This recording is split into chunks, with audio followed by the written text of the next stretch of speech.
little bit about the sensitivity of these industries to the business cycle.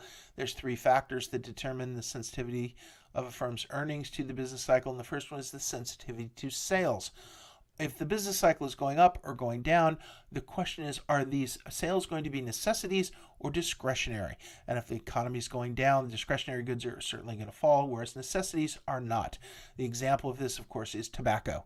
If you are addicted to nicotine and you smoke, it doesn't matter what the recession is, you're going to want your cigarettes. So cigarette prices are going to maintain. They are not going to have a supply and demand shock.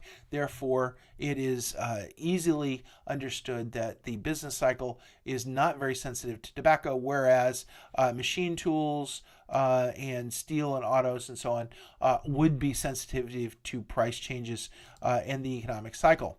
The chart here has jewelry in blue. As you can see, in the 97 recession, the 2001 recession, and the 2009 recession, jewelry fell precipitously, and of course it bounced back when things got better.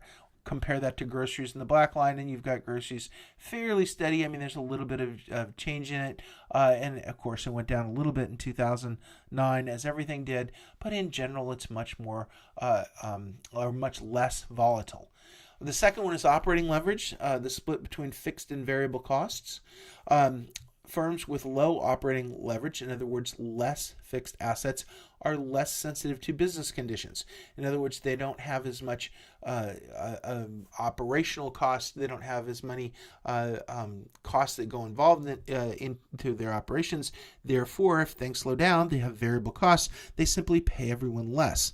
On the other hand, firms with operating leverage that's high, more fixed assets, are more sensitive to the business cycle because they're at risk. If you have a very high expensive operation and the business cycle is working against you, well, it's entirely possible that you could go out of business if you're not able to carry that high operating costs with regard to your operations. So you want as low an operating cost as you can because it gives you more flexibility, and of course that makes the sensitivity to the business cycle less.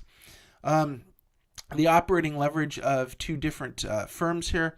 If you take firm A and B, in a normal environment, they both earn profits of $1.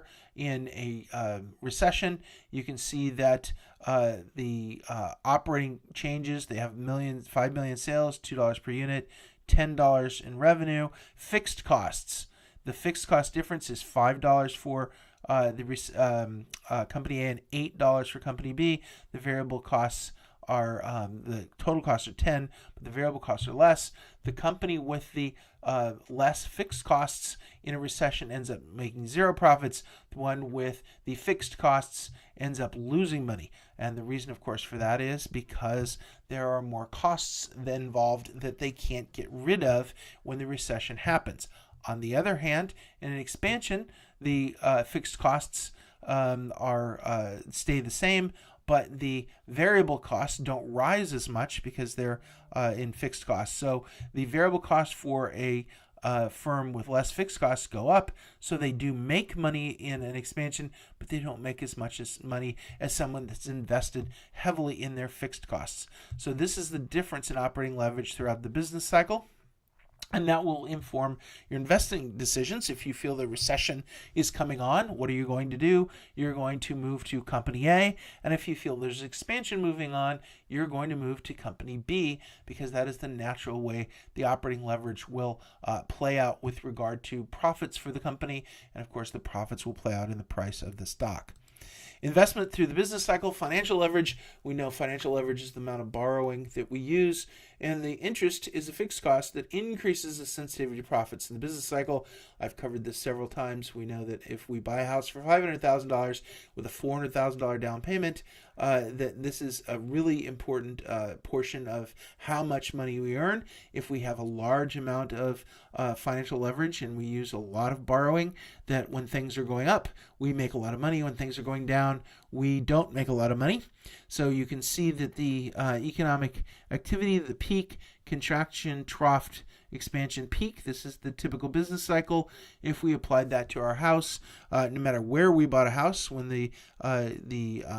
market for housing falls, and we have our leverage at $500,000 house and $400,000 as a borrowing or loan, and the house falls 10%, our $500,000 house falls to $450,000, and our $150,000 down payment falls by 50% to $50,000. So it magnifies your loss. So where do you want to buy? You want to buy low and, of course, sell high. When do you want to borrow money? You want to borrow money when things are bad and ride the curve up. At the top of the curve, which is where everybody's happiest, that's when your emotions take over and you say, oh, it'll keep going forever. And that's when we get stuck, because it doesn't always keep going. There usually is a cycle to it. And as it contracts, we can get hurt. And we saw that in the recession of 2009. So that gives you a sort of quick look at three factors that are involved in the sensitivity to the business cycle. Again, watch the video from Ray Dalio. That will help as well. Let's walk into sector rotation next.